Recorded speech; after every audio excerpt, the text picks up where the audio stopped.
Hi, I'm Danielle McFadden, president of the Greater Lowell Chamber of Commerce, and this Inside Lowell podcast is coming to you from the Wellpoint Studios. Wellpoint, the only health plan offering healthcare benefits exclusively to Massachusetts GIC members. At Wellpoint, your whole health is their whole point. I'm so excited to welcome our guest with us today. We have Alexander McIsaac, and he's with Kalabokis Law. Perfect. Thank you so much, Danielle. How are you? Well. We had a great conversation off air. Yes. And I'm happy to introduce you to all the viewers here at Inside Lowell. Perfect. Thank you. I appreciate being here. Yeah, so let's talk a little bit about why you personally went into law and became a lawyer. I always love hearing about people's career journeys. Yeah. So I actually started out in undergrad thinking I was going to be a police officer. And I joined the mock trial team at Lowell. And I did it just because one of my friends was kind of doing it. And I was like, I might as well join a club. And when I did that, I ended up loving the trial aspect, just actually creating the questions and talking to witnesses and coming up with arguments. And I realized that at that time, it could still incorporate kind of law and the areas.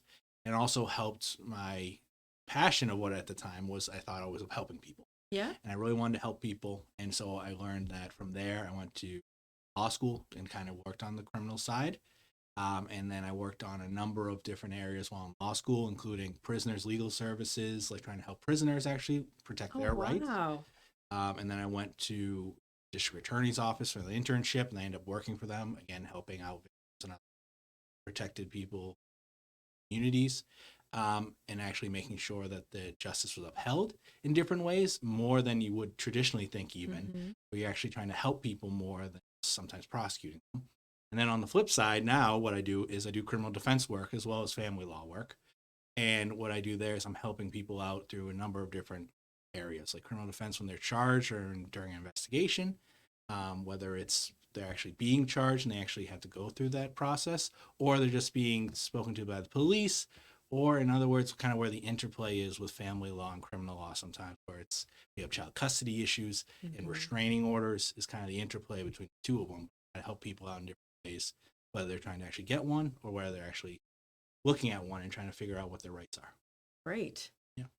I always love hearing those stories. And like mock trial, like I have a friend that did mock trial in high school and then she ended up becoming a police officer. Now she's a lawyer. So yeah. It's a great way to just figure out if you like trial work versus like we were talking about earlier versus transactional law. Mergers and acquisitions. Yeah. And knowing which area you want to be in. I love being in the courtroom. That's great. So. What makes you and your firm stand out from other law firms? So we are a small law firm in Chelmsford, Massachusetts. There's 3 of us at the law firm. But the good thing about us is even though we are a small law firm, we actually offer dedication and actually show full focus on all our clients. And one of the things that really makes us stand out is that even though you're going to be working with one of your attorneys primarily, we meet every week about all our cases. Oh, so that's the 3 great. of us are well aware of every matter.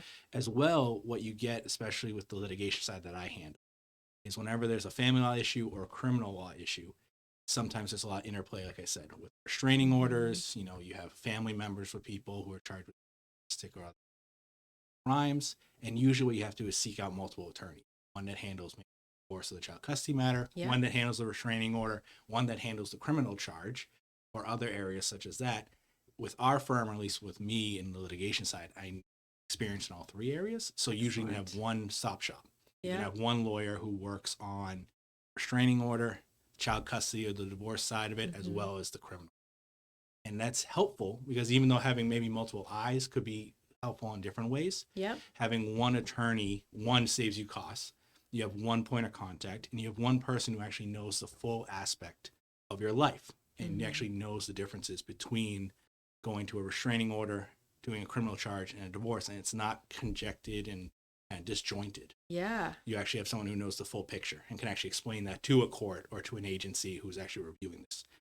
One of the things we see is besides just the courtroom, having to go in front of a judge, you actually have to explain that usually to either other attorneys, prosecutors, or even other agencies who's involved, such as DCF or anyone else who might be involved in your family's life. We talked a little bit off air about Zooming versus in person. Like, and when you're dealing, I mean, what you're talking about, somebody wants to get a lawyer that they know that they can talk to face to face, that they trust, that has the experience. Exactly. And we offer Zoom meetings, and we find that Zooms are helpful for people, especially when they're not close to Chelmsford, Yeah. right to our Yeah. office. Zooms are great, but you're right. You want a lawyer who's able to meet with you in person when need to be, especially when like emergencies come. Yeah.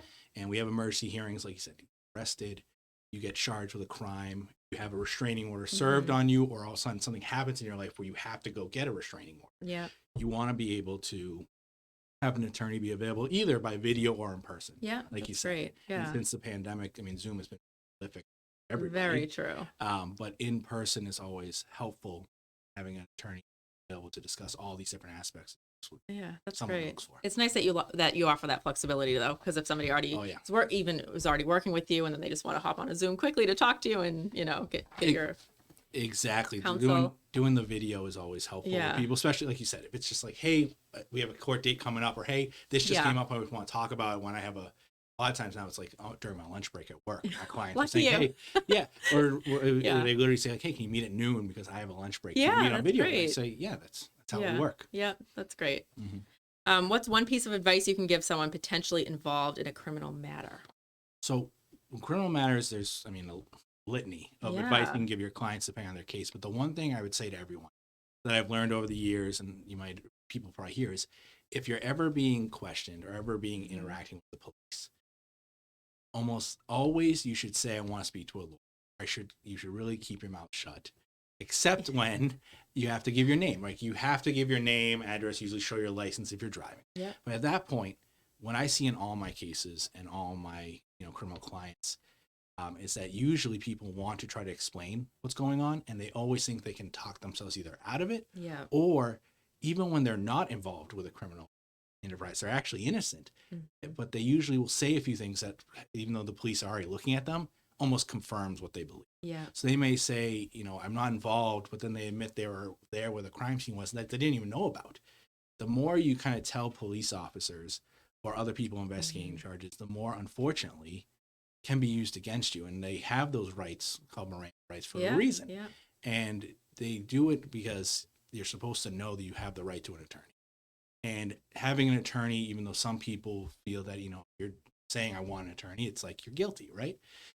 There are plenty of people out there who need an attorney simply because they either are so nervous when they speak to others, they are confused, something traumatic has happened to them, so they're somehow involved, whether it is in a crime or even just being the actual victim or witness to a crime.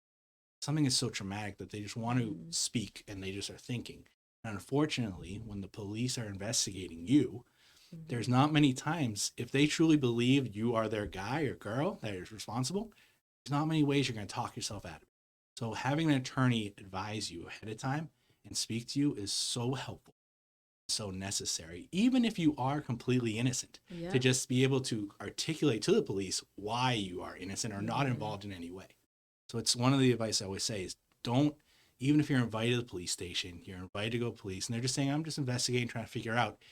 If you have any doubts about what's going on, always call an attorney first, because at a minimum, I or another attorney can come with you, right? And we can help you in that situation. Yeah. Well, I would think that would just be comforting as well, just to have somebody looking out for your best interests. As big of as other people have told me. Well, if you have an attorney, you're guilty, or if you're not speaking to the police, you're guilty, or you've done something. And while I understand why the public can view that, there's so many instances that we've seen now, especially now with the days of social media, people who are just either framed or are innocent, and just because of false eyewitness testimony or things like that, get involved in the criminal justice system when they truly shouldn't. That having an attorney from the get-go, from the very beginning, is always helpful. I mean, I wonder if like all those true crime podcasts and shows and movies now too, like. Oh yeah, I mean, we see it now with the Karen Reed trial. Yeah, like their whole defense is basically she has been set up and almost framed for something that potentially could have happened before she was even involved. Right. Whether, and again, I don't know the interplays as any of us do, or what's going to happen with that We're case. all like, what's going on? But that's a great example of it's something at those high stakes of murder. It can go all the way down to low stakes, such as like a shoplifting case, or even like driving case with a negligent operation where you're driving a little recklessly. Maybe you weren't even the driver, but you happened to be at the car at the time. It's those little crimes that even can build up, and obviously the much more serious crimes of murder that you want to have somebody there on your side to actually advocate and protect your rights. Yeah. Excellent point. All right. Anything else you want folks to know? Only thing I would add is obviously at our law firm, Kalabokis Law, we really try to help out the community. And we're trying to be a member, like you said, we're in Chelmsford. Yeah. We try to be in the Lowell area, greater Lowell area. And we always try to be involved with the community at different events, but we also want to be the resource for people in Chelmsford or Lowell or other communities when you just need to figure out the right direction. So we get calls all the time from people who say, hey, I was referred by so-and-so because I have like a small claims issue, or I have, I need help with a credit card debt, or I need help with the real estate. Even though those areas we don't do, we have a lot of connections. We have a lot of different people we know, lawyers and other professionals who can help you in those areas. And we'd rather be known, and we want to be known, right? Yeah. To help out. And if you have any questions, we feel free to call Kalabokis Law. We'd always try to meet with you and help you out, or at least point you in the right direction to someone who we know is actually respected, has the experience, and can actually help you. It's one of the worst things we've heard from many people is the game of basically being telephone bounced back and forth from attorney to attorney, or from real estate agent or realtor to, bankers, because everyone's saying, actually, that's not the area I do. And then they say, good luck. Or, and you're doing a Google search. Yeah. So the better thing to do, and we always tell people, is if you have any kind of legal areas or anything you think we may be able to help you with, best thing to do is to reach out to us, and we'll get you in the right direction. That's amazing. That's not like you said, most people don't do that. So that's another thing that sets you guys apart. Exactly. And we just try to help people out. Yeah. And obviously, like I said, if you have any issues with criminal defense, family law, the interplay of the two, we have experienced lawyers, including myself, who have the background to be able to help people. And you meet weekly to talk about your cases, which is amazing. Yeah. We try to make sure that everything is kept up to date. Yeah. And we want to make sure nobody, slips through the cracks, which unfortunately is something we hear about with. So we just want to make sure that everybody's in a good place when they're working. Well, this was a delight. Anytime you want to come back on, let me know, and we'd be happy to do this again. Thank you so much, Danielle. I appreciate it. Thank you. And thank you all for tuning in to another episode of Chamber Chat. We will be back again soon.